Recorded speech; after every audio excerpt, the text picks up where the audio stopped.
Syukur alhamdulillahirabbil alamin.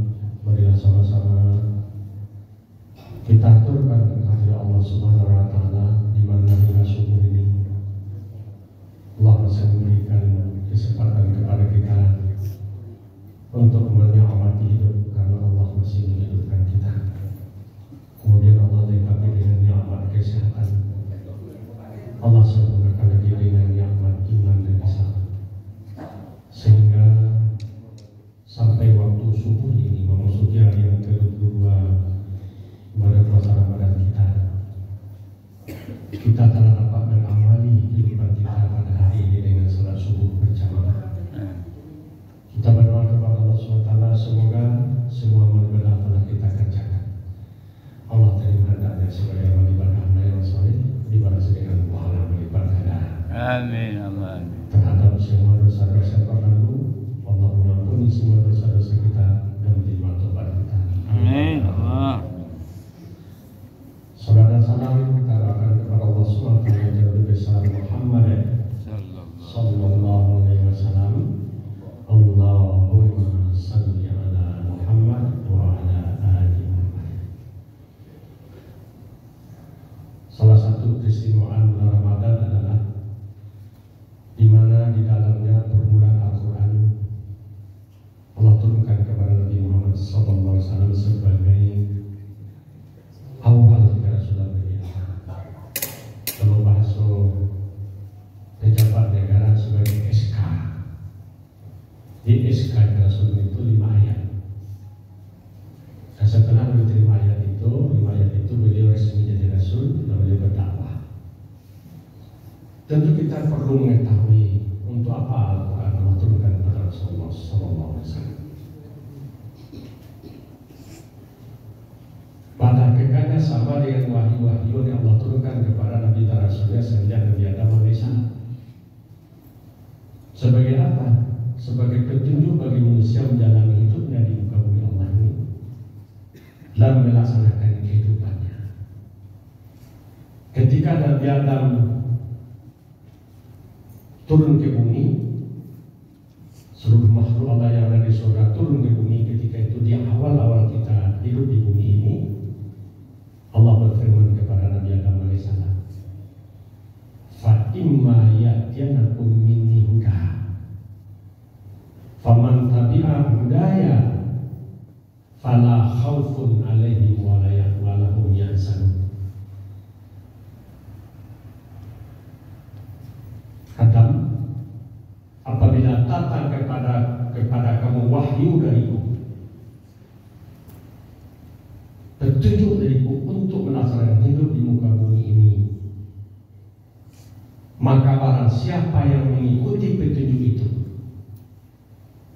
dijamin tidak akan pernah takut selama-lamanya dalam hidupnya dan tidak pernah bersedih hati.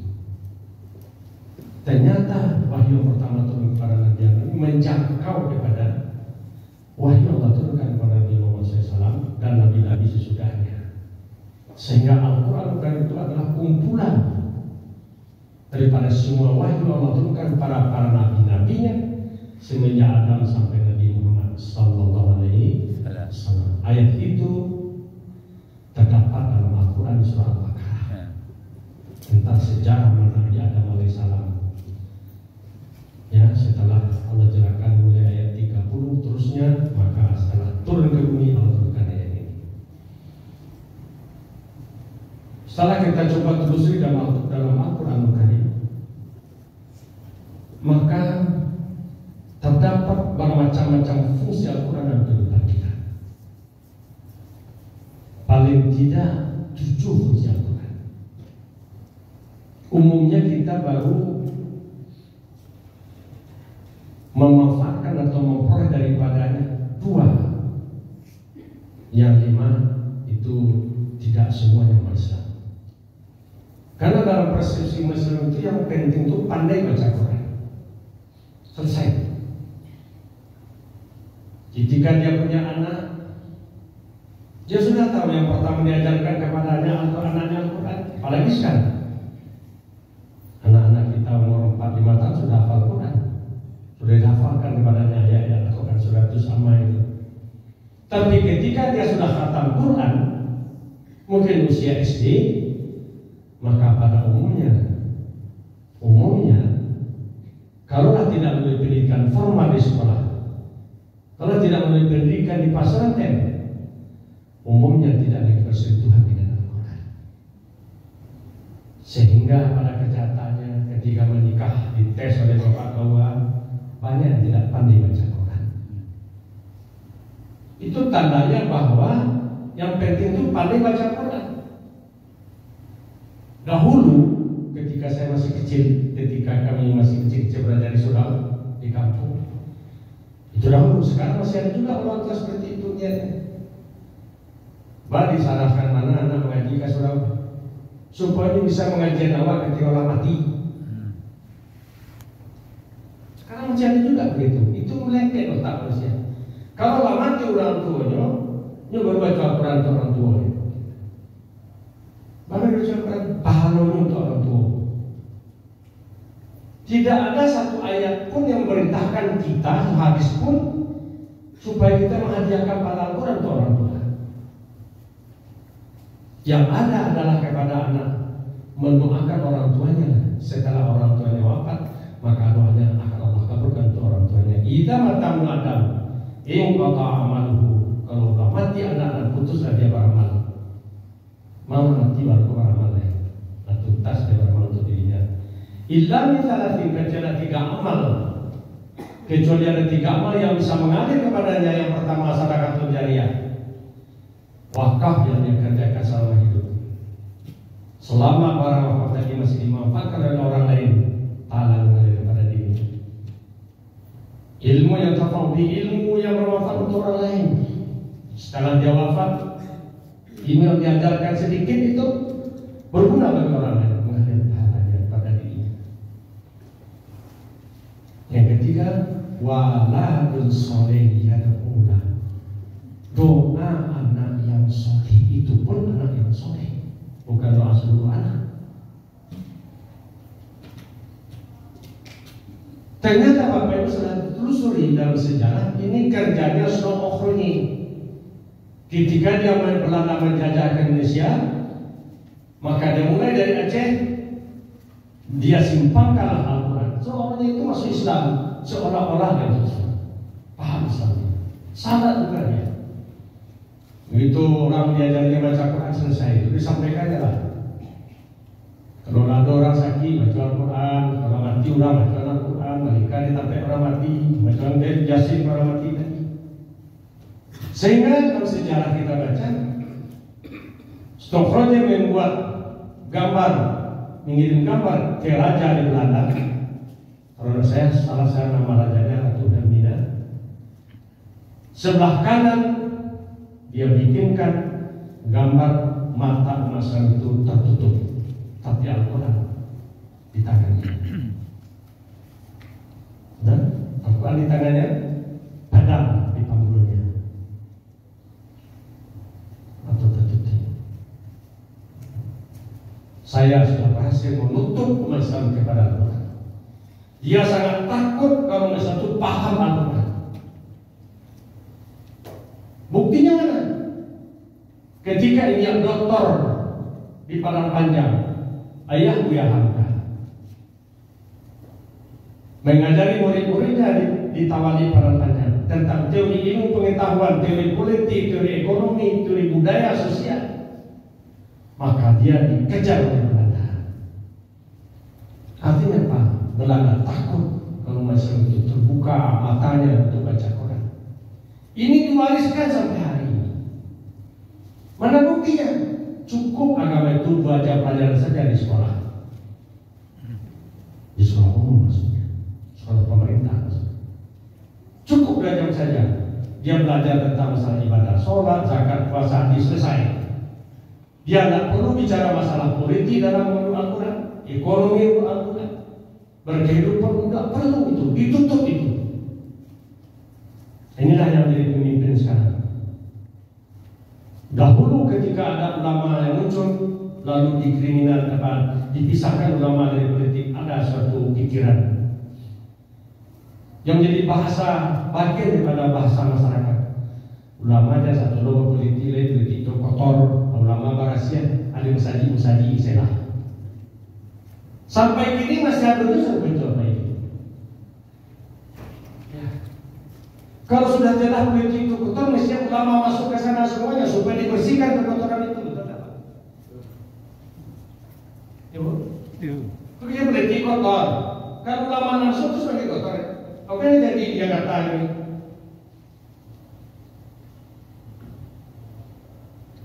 Tidak ada lagi ulama yang memberikan nasihat kepada mereka yang memang takut kekuasaan.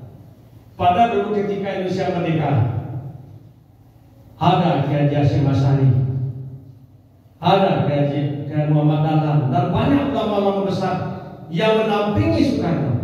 Masih sesa juga Soekarno menerima PKI. Betul tidak? Oleh karena itu apa yang Ibu? Masalah saudara, Al-Quran adalah perubahan hidup baginya untuk semua kehidupannya. Paling tidak saya katakan dari awal.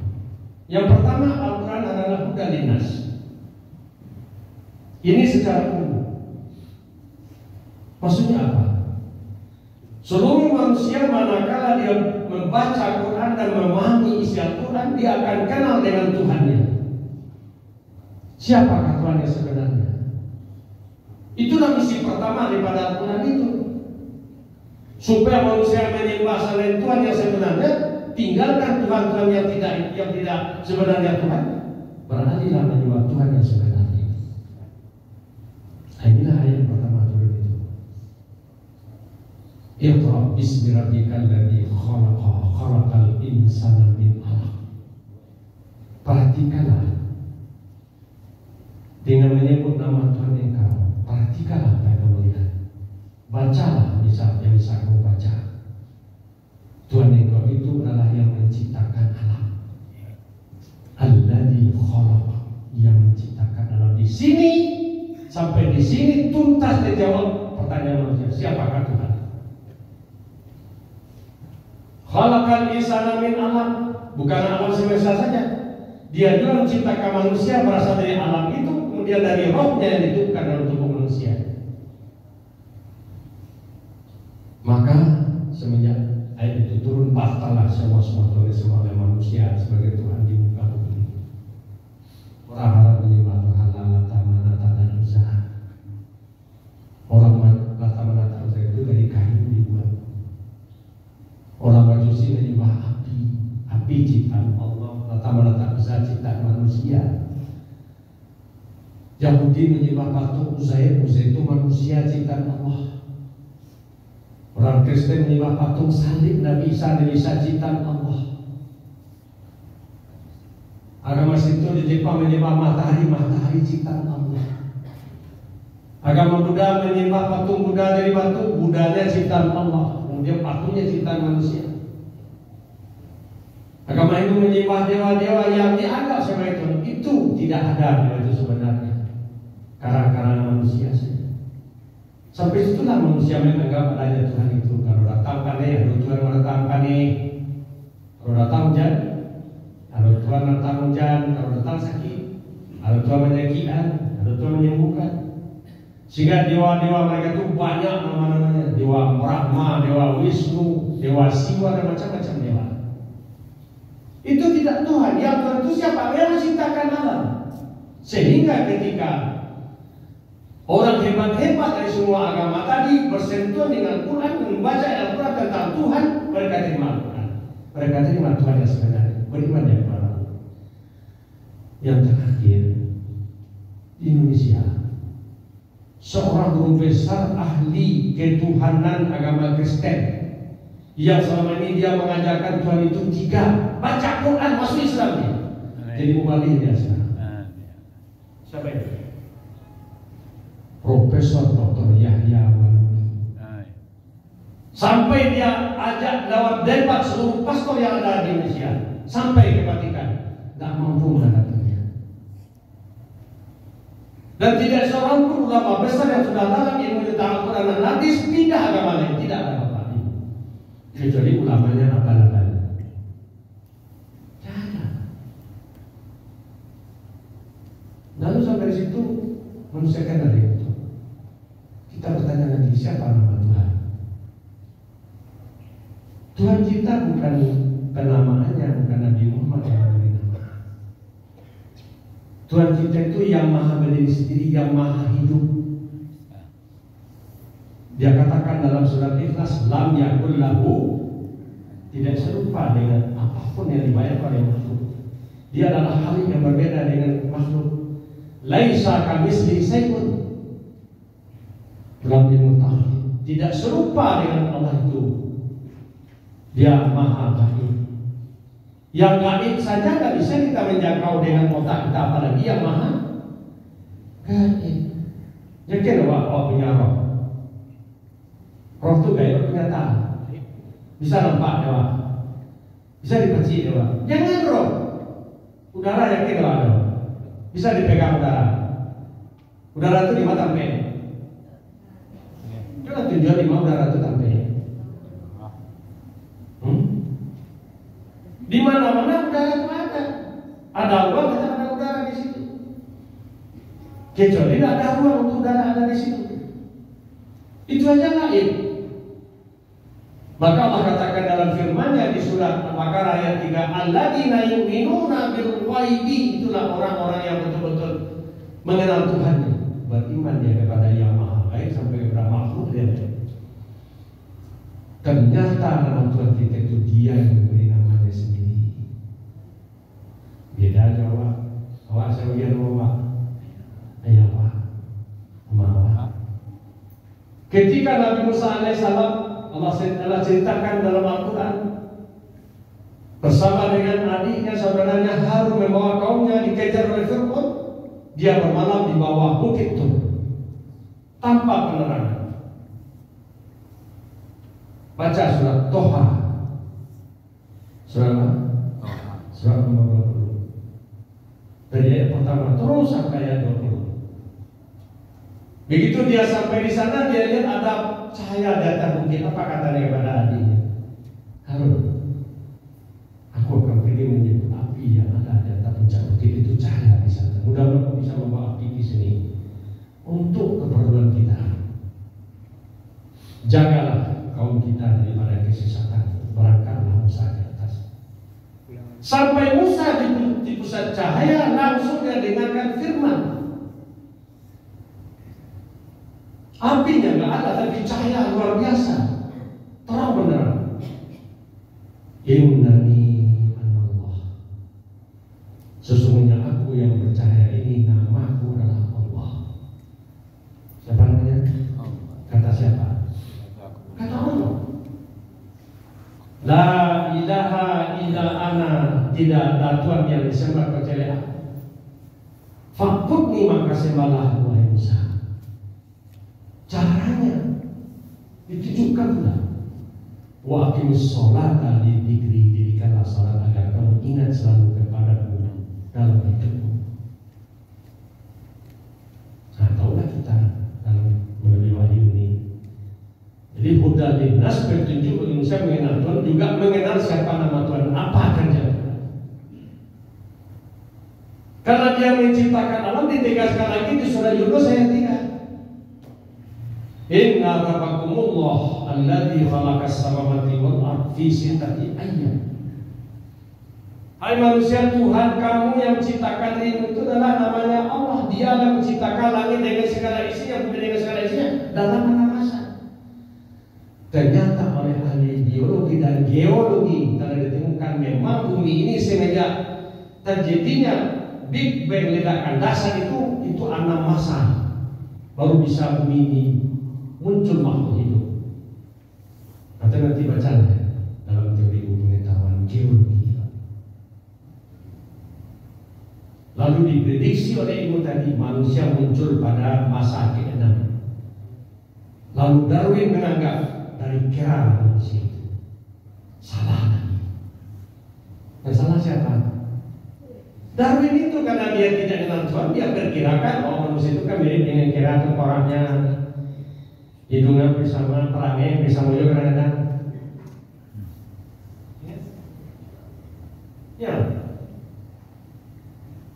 Padahal dia tidak pernah meneliti Apakah manusia itu berbeda dengan kan? Cuma lihat persamaannya. Sehingga dia mengakui, andai kata aku menemukan satu lagi mata rantai antara tengkorak manusia dengan tengkorak kera itu, pasti manusia dari tapi tidak menemukan dia mata rantai tengkorak kera kepada tengkorak manusia. Itu ada dalam teori biologi Darwin. Ternyata turun Al-Quran kepada manusia. Oh, manusia bukan dari kera. Manusia diciptakan dari tanah surga, namanya bumi juga. Dia waktu diciptakan dalam surga, di tanah surga. Tukang puasa awak karena merantau ke bumi, ke dunia, ikut balik ke kampung, membawa bekal persyaratannya kembali ke kampung itu ada bekal untuk pulang kampung. Kalau tidak bisa pulang kampung. Itu kan jadi kedua manusia. Orang Minang kalau merantau orang bikin apa pulang? Ya Pak. Ada yang orang bikin ada bekal ada coba. Kamu minta di kampung menumpang, mau makan ke sana di kampung di sana pulang. Tidak. Itu kodrat. Nah, kembali kepada pokok masalah. Yang kedua, hudan lil muttaqin. Ketika manusia sudah beriman kepada Allah, Allah panggil manusia beriman tadi, ittaqullah. Ya ayyuhalladzina amanu, kalau kalian yang percaya kepada Tuhan itu adalah Allah, namanya kalian beriman, maka bertakwalah kalian. Apa maksudnya? Laksanakanlah perintahnya dan tinggalkanlah larangannya. Nah, untuk melaksanakan perintahnya ini, meninggal larangannya, dia jelaskan apa saja perintahnya di Al-Quran, apa saja yang dilarang dalam Al-Quran. Akan tak baca Al-Quran, wala paham, tahu apa itu. Sehingga banyak orang Islam pada baca Al-Quran dalam Al-Quran di cara dia dua hari baca Al-Quran, malah tamat-tamat yang Al-Quran. Baiknya dia baca Al-Quran. Ayo yang tasbih, kau tasbih mau? Ya. Ada tapi yang perlu membaca tapi. Tapi baru tapi ilmunya tidak dapat. Ilmu perintah pun tidak dapat. Ilmu yang dilarang pun tidak dapat. Al-Quran dibaca juga, ujian dan tabijo. Al-Quran dibaca juga, banci orang tabijo, fitnah jalan juga. Itu. Al-Quran dibaca juga, haram dikara juga, korupsi juga. Itu Al-Quran dibaca juga, pacar-pacaran juga, begal bebas juga. Kalau nikah lah kawin. Mana itu? Dia hanya sampai batas membaca, sampai wisuda di TPA dulu wisuda. Laksana saya anak wisuda di dia toga, hati orang kayak sana. Anak ulah kata, salah saya. Sebenarnya itu salah besar. Kalau anak kita berupa baca Quran itu baru bicara membaca dan tes surat, dia mesti tahu yang tersirat. Makanya saya selalu menyampaikan kepada TPA dan TPS saya yang ada di Sumatera Barat, di mana saya kasih ceramah. Janganlah sampai kata Quran saja. Anak kalau dia sudah kelas 3 SD, dia sudah lancar membaca bahasa Indonesia, kasih dia Quran di mana-mana. Dia pasti makan itu. Ternyata iya Pak Ibu. Karena mau juga umat kelas 3 SD dulu. Lah lancar baca Quran Allahku. Nah, kalau bagian Al-Quran terjemahannya, baca lagi terjemahannya. Kalau bisa membaca agak 2 halaman sehari. Nah, 2 minggu sampai balik halaman. Itu sebulan kali 5 sampai balik halaman. 70 halaman. Udah datang mau pulang. Makanya dia baca Quran lain. Tua. Harus sejarah penciptaan alam ini di Al-Quran. Harus secara manusia sih. Baru tahu apa gini bahasa Al-Quran pokok manusia dari tanah kata Al-Quran gitu.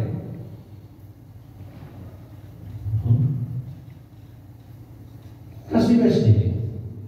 Ketika kelas SD lah ramai baca Quran terjemahannya. ini kamu, bagaimana tanggapan kanan utara Quran? Seluruh sejarah itu ada di Al-Quran. Sejarah penciptaan manusia, sejarah pertumbuhan berkembang hidup manusia, sejarah orang jahat, sejarah orang baik ada di sini semua. Itu apa ini kok? Di kalau di Minangkabau, mambacon dan tasure, mambacon dan tasiri itu artinya, mambacon dan tasuru. Anak tasuru kok kalau tidak mampu hadiri pengajian. Sebab tasuru kok ulama, orang yang mendalami ilmu agama yang tahu tasuru apa semua itu tadi itu. Karena tasuru menjadi tadi siapa katakan mana ayatnya, siapa namanya itu tasuru apa ini?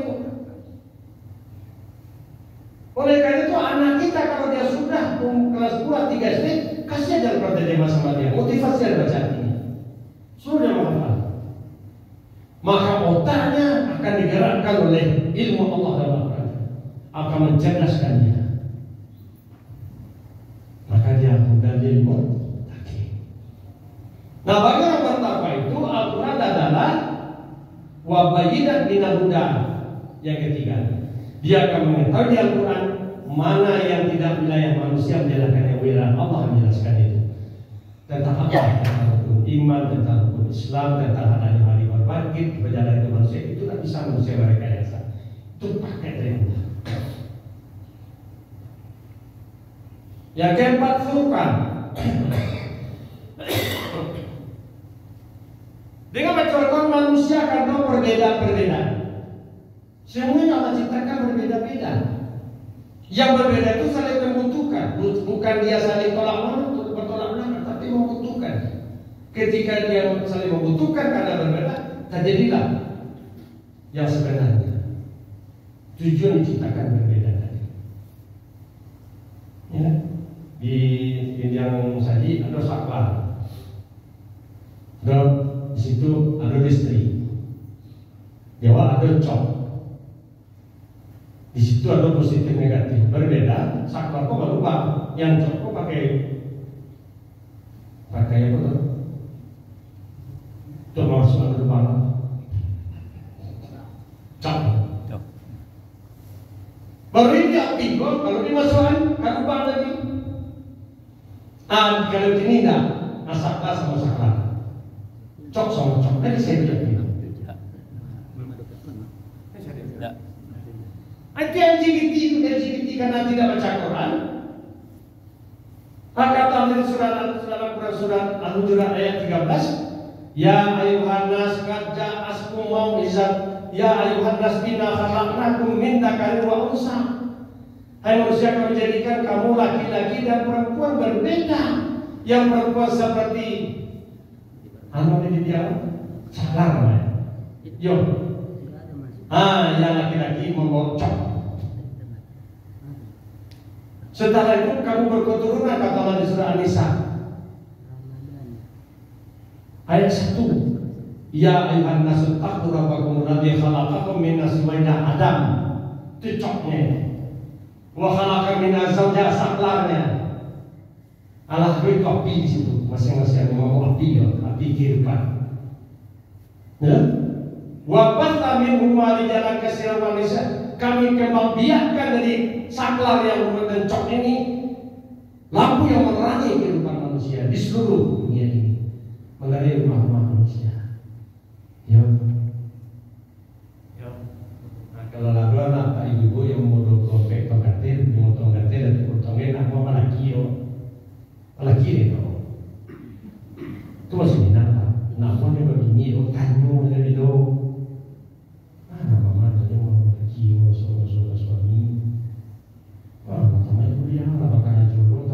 Sejenis sama bayi patut diduga dia lesbian, cok sama cok.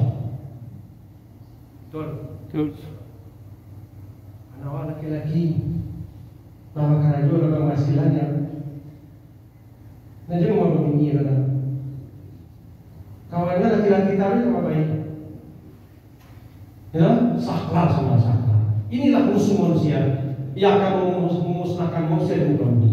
Di luar dari ada partai politik kita. Sebenarnya ada. Jadi karena agama masih berperan di sini. Ini program sekarang ini. Sudah resmi kita dengar Menteri Pendidikan kepada menghapuskan mata pelajaran agama di sekolah-sekolah. Ini PKI Bapak Ibu, komunis ini. Itulah bahasa motoran tadi kata magalaga mana dia harus skete di peta jalan hidup, peta jalan pendidikan dihapuskan akhlak. Ya ada etika. Akhlak dihapuskan, akhlak itu istilah agama. Dia tahu untuk itulah Nabi Muhammad diutus innama bu'itsu liutammima makarimal akhlak. Ikut apa itu? Tidak bisa mungkin PKI itu betul-betul utaknya lah menyala ke seluruh utak orang Indonesia yang ideologi PKI memasuki pimpinan-pimpinan kita. Mudah-mudahan digantilah dengan yang betul-betul paham Pancasila, paham agama. Seterusnya yang kelima apa itu adalah sifat apa? Wanunazzilu minal Qur'ani wasifat. Dia ngomongin obat itu bukan obat seperti memakan pil, tapi dia menjadi obat kalau dibaca dan didengar. Ia obat penyakit jiwa, gangguan jiwa. Ia obat penyakit sosial. Ia obat gangguan jin. Ini kan penyakit kalau berkembang. Ada penyakit jiwa, ada penyakit fisik, ada penyakit sosial, ada penyakit masyarakat. Di UNAN ada namanya jurusan ilmu kesehatan masyarakat fakultas kedokteran. Nah, Al-Quran kalau objek saja penyakit masyarakat diaktifasi di Al-Quran. Apa sih masyarakat? Curi, malia, rampok, betul? Ada larang ya Quran.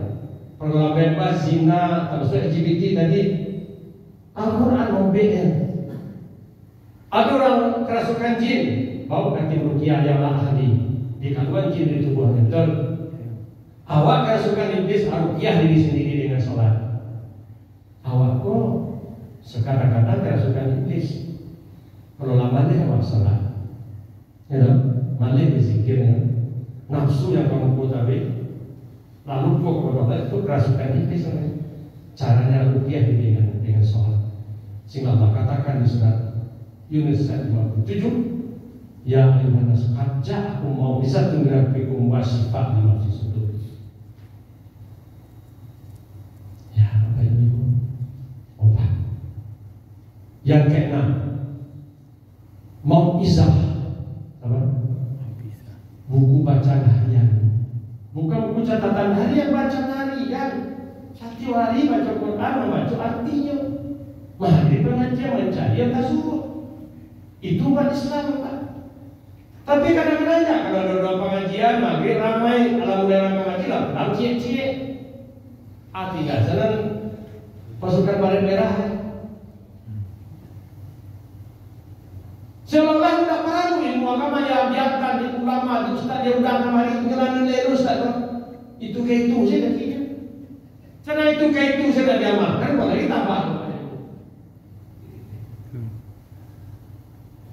Kalau nak puas untuk itu tanyalah kamu, itu sudah dia Pak Ustaz katakan dan aku bertanya sama dia, tolong jawab. Patutnya jawab aja Ustaz. Karena kata Allah yang bernafas adalah diri untuk lata. Namun tanyakan orang tahu, kalau kamu tidak tahu, jangan dilabel orang tahu itu seperti berbuat sakit itu tidak boleh. Ustaz itu kan kadang-kadang seperti pendekar. Kamu duduk di Polda Jasidi itu mama kamu kamu. Ya, tapi gini coba sekarang mama. Kalau panen dengan mama, jadi apa mama menjawab sekarang kita? Aku pada sini. Mama pesanan tapi kamu serang kita, langsung takut kita tidak paham. Haman itu dari musik aja, dari sasaran sini, dari Wikipedia sekali nyelaka kalau mau langsung udah dijawab saya talaka patah. Kelas. Di buku kalau ditanya kan dua penyuluhnya, tidak ditanya kan dua penyuluhnya Pak. Entah karena dia masih macamnya Pak. Makanya sistem pengajian ke depan kita berpikir dengan diskusi. Kalau tanya tidak tunggu dulu buka diskusi. Jangan begitu guru mengaji, para sultan langsung tanya. Ustaz tanya itu, tanya sultan. Tanya sih, apa itu kenapa? Kami di kampus kan itu sama tinggal aja Pak. Kalau sedang dilakukan mah, apa tanya mahasiswa kapan dia? Apa? Apa? Apa yang dilakukan tadi? Sehingga yang tidak paham tadi bisa dijelaskan. Kalau mereka selesai mengaji buka tanya jawab, yang jalan tadi tak kenal dengan tanya tadi. Di sana jalan itu tanya langsung kamu. Kalau perlu buat catatan di mana kita tanya. Seperti puas ngaji. Duduknya di meja pengajian, alah pertanyaan nggak mau dibuat itu saya ini buat menjawab. Soalnya di sana dari rumah, tadi bawa salangannya. Yang begitu, yang terakhir ya itu. Ya, warahmah lil mu'minin. Membaca dan jadi ibadah, mendengarnya juga ibadah. Membawa rahmat. Membacanya ibadah, dia ada zikir. Innana nuzalna zikra wa inna hafizun kata. Kami terlakukan sebagai membacanya berpahala, mendengarnya dapat rahmat. Apa katanya? Fa idza quri'al Qur'anu fastami'u lahu wa ansitu la'allakum turhamun. Kalau dibaca Al-Quran, dengarlah baik-baik agar kamu dapat rahmat. Mudah-mudahan apa yang kita paparkan tadi setelah Ramadan nanti kita perdalam. Perintahkan aja Pak Ibu, tidak Ustaz fokus Al-Quran kalau di dalam kita kita berdalam nanti. Insya Allah. Semoga Allah memberikan kemampuan kita melaksanakannya. Amin. Dan maaf. Wassalamualaikum warahmatullahi wabarakatuh.